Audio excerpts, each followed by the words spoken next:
Plus d'un mois après le séisme du 8 septembre qui a frappé la région de l'Haouz, Mohamed Mehdi Ben Saïd, ministre de la Jeunesse, de la Culture et de la Communication, le reçoit pour une interview où il est question de patrimoine. Ce patrimoine qui a été sérieusement touché lors du séisme. M. Ben Saïd, lui-même passionné par le sujet, évoque le grand chantier de la restructuration, de la restauration et de la reconstruction des monuments historiques. Il en parle avec une volonté sincère qui traduit une véritable conviction. Monsieur le ministre, d'abord, on tient à vous remercier pour nous avoir reçus ici pour éventuellement parler notamment de cette question de patrimoine qui taraude pas mal d'esprit, notamment suite au séisme du 8 septembre dernier. Écoutez, depuis bien sûr qu'il y a eu ce séisme, et comme vous le savez, sur instruction de Sa Majesté Allah Nasaro, toutes les équipes du ministère de la Culture, bien sûr à l'image des autres départements concernés par ce séisme, se sont mobilisées les premières heures afin de voir d'abord, comme ça a été indiqué, le patrimoine qui sont le centre de ville, qui peuvent constituer un danger pour la population. Vous savez qu'après un séisme, ou là, un grand séisme, qui connaît des répercussions par la suite, à moindre effet, mais qui peuvent constituer un danger et donc des fissures dans les murailles. Et ils auraient pu être considérés comme un danger, surtout quand il y a des monuments qui sont en plein centre-ville, Palais Bahia, Palais Thé, le tombeau des Saadiens, ou la Fouar Zazat, ou les murailles de Tchaloudan, etc., etc. Et donc le premier travail, c'était d'énumérer bien sûr les monuments qui ont été touchés et de mettre en place un étayement rapide pour sécuriser et pour faire en sorte de renforcer les monuments pour qu'ils ne puissent plus constituer un danger pour la population qui sont aux alentours bien sûr de ces monuments. Ce travail-là a été fait dès les premiers jours, les premières heures. On s'est mobilisé avec les autres départements concernés, notamment bien sûr l'habitat, l'intérieur, pour pouvoir sécuriser et énumérer tous ces monuments-là. La deuxième étape a été bien sûr de voir l'état de ces monuments-là. Il y a un monument bien sûr que nous connaissons tous, qui est Tilmel, qui a été complètement ravagé et j'ai envie de dire à 80-90% détruit, mais qui est bien sûr éloigné de la population et qui ne constituait pas un danger. La bonne nouvelle, c'est que, alhamdoulilah, aujourd'hui le Maroc, le département de la culture est doté des archives, des reconstitutions en 3D, ce qui nous permettra de restaurer à l'identique tous les monuments qui ont été touchés. On a énuméré les monuments par niveau d'aggravation, on va dire, de l'état de gravité, etc. Donc un monument comme Tilmel, bien sûr, est considéré comme touché très gravement. D'autres monuments graves, mais beaucoup moindres, parce que ça concerne une partie et pas tout le monument en soi. Par exemple, le palais El Bahia, par exemple, le palais El Dir, dont il y a eu des fissures et il a été touché sur certaines parties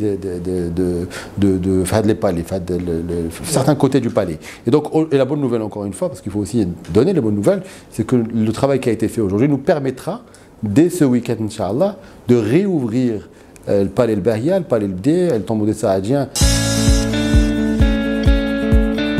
Tous ces monuments-là vont réouvrir. Le palais El Bahia, le tombeau des Saadiens vont être ouverts à 50 à 60%. Il y a des parties qui ne seront pas ouvertes au public, mais des parties qui n'ont pas été touchées ou qui ont été étayées, comme je l'ai signalé tout à l'heure, vont être réouvertes au public.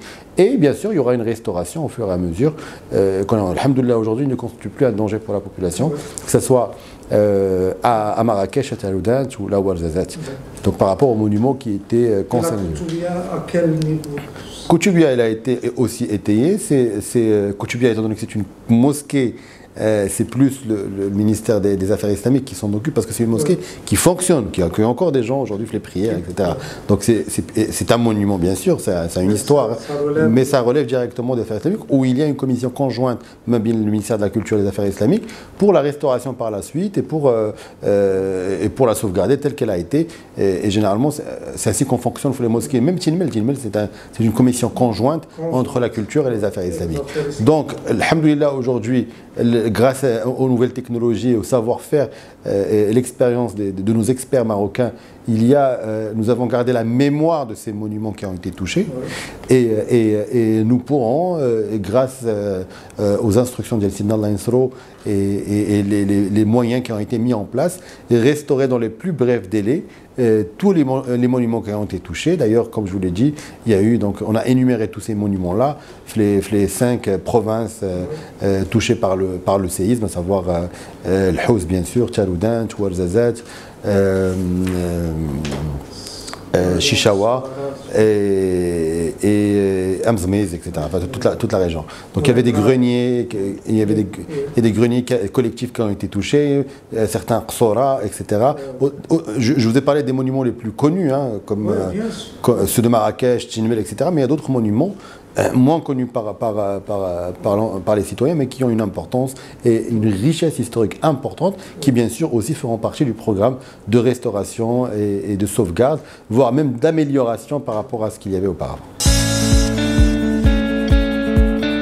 Comme je vous l'ai dit, on a commencé par l'étayement, pour solidifier les monuments, parce que s'il y avait eu une aggravation de la situation, ça aurait bien sûr coûté plus cher et beaucoup plus de temps pour la restauration. Donc là, on a sauvegardé et les techniciens sont en train de travailler pour mettre en place les CPS nécessaires afin de démarrer les restaurations dans les plus brefs délais. Nous avons, comme vous le savez, suite au communiqué royal, les instructions aujourd'hui pour construire le plus rapidement possible les monuments, et on va démarrer dès ce mois, une fois les études terminées. On avait la priorité des priorités, c'était que ces monuments-là ne constituent pas un danger pour les citoyens. Maintenant, on va démarrer, bien sûr, une fois le travail des techniciens terminé, la restauration. Je vous parle de quelques jours, hein, je ne vous parle pas de quelques semaines, je parle de quelques jours. On va démarrer la restauration. Exactement, des monuments. Il y a des monuments comme Tinmel qui ont été qui nécessitent davantage de travail technique en amont, parce qu'il va falloir dégager l'endroit, reconstituer à l'identique via la nouvelle technologie pour qu'il y ait, ça nécessite 2-3 mois de va-et-vient avec les différentes commissions pour démarrer les travaux, Inch'Allah, décembre ou janvier pour de bon. Et puis il y a des monuments qui ont été touchés mais qui peuvent être restaurés dès maintenant, c'est ce qu'on va faire. Le patrimoine immatériel, par définition il est immatériel, donc c'est un savoir-faire qui va de génération à génération, de ma'allim à un autre ma'allim.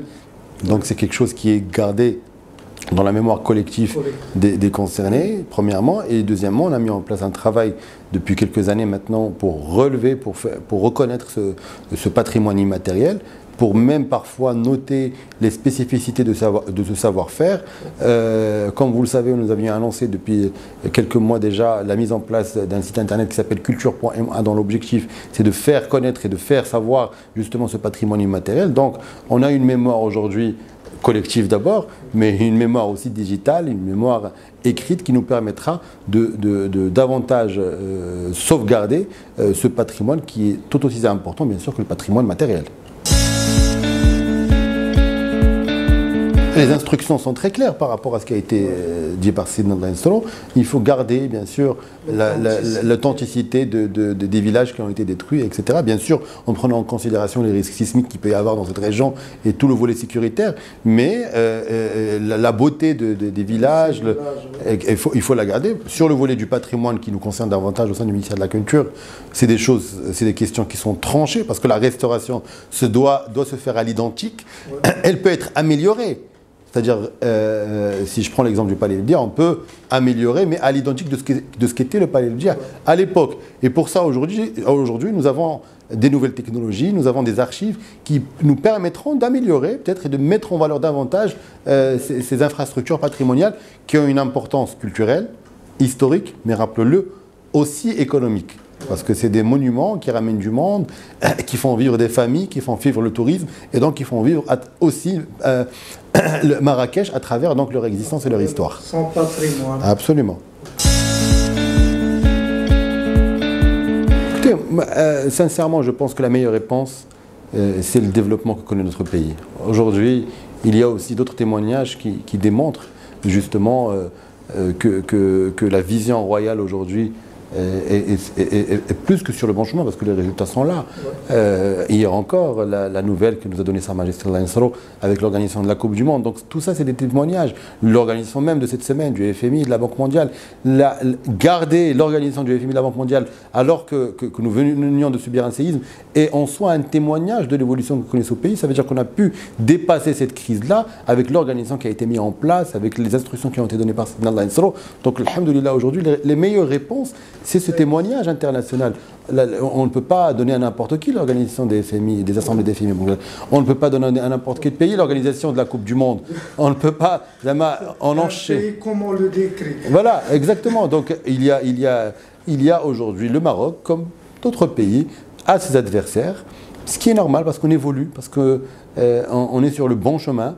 Et il faut aujourd'hui, à l'image de ce qu'a dit Sa Majesté Lansro lors du dernier discours de la fête du trône, davantage de sérieux pour davantage crédibiliser toute l'action qu'on est en train de mettre en place et répondre aussi socialement aux besoins des Marocaines et des Marocains. Rappelons-le aussi, le séisme est certes passé, la crise est derrière nous, mais les souffrances des gens sur place est toujours là. Donc nous sommes appelés, sur instruction bien sûr de Sa Majesté Lansro, à faire un suivi continu de tous les travaux qui vont être menés, ne pas oublier les vies humaines qui aujourd'hui vivent sous des tentes, qui n'ont pas encore retrouvé, malgré que le séisme n'est plus là, qui n'ont pas encore retrouvé leur vie telle qu'elle était auparavant. Donc il y a aussi une rapidité à mettre en place pour les différents départements afin d'aller vite sur cette reconstruction, essayer de retrouver. Bien sûr que c'est dur pour les gens qui ont perdu des membres de leur famille, des voisins, etc. Mais au moins, si on essaie de faire vite dans cette reconstruction et ce soutien qui est apporté, ça réchauffe le cœur des victimes de ce séisme-là et démontrer que cet élan de solidarité n'est pas uniquement lié à l'émotion de l'après-séisme. C'est un élément qui doit perdurer. Alhamdoulilah, qui fait partie des valeurs, c'est des valeurs qui sont essentielles, qui nous sont chères et bien sûr sur lesquelles tout Marocain a été élevé, le soutien à la famille, le soutien aux voisins, etc. Donc je pense qu'il est important aussi de le rappeler parce qu'il va falloir lancer un deuxième élan de solidarité. Il va falloir que le gouvernement et bien sûr, on doit assumer cela, aille plus vite dans les réponses attendues par les victimes. Et ça, c'est un exemple du travail qui doit être fait aussi sur l'échelon national, sur d'autres sujets, plus social, plus économiques, répondre aux besoins des jeunes. En tant que département de la jeunesse, même si nous ne sommes pas concernés directement par l'emploi, mais je considère que c'est aussi à nous de mettre en place et de faire le nécessaire pour apporter des formations au NIT. C'est-à-dire vraiment un travail d'ensemble, d'encouragement, de convergence avec les autres départements pour démontrer que les institutions, au-delà du politique, l'institution, l'État est aux côtés du citoyen. Et c'est cette nouvelle vision qui a été porté par Sa Majesté depuis 20 ans maintenant, qui doit éclore aussi, qui doit se démontrer par le gouvernement. Ok, merci beaucoup, monsieur le ministre. Marhaba bik. Merci. Tabarak Allah alaikum.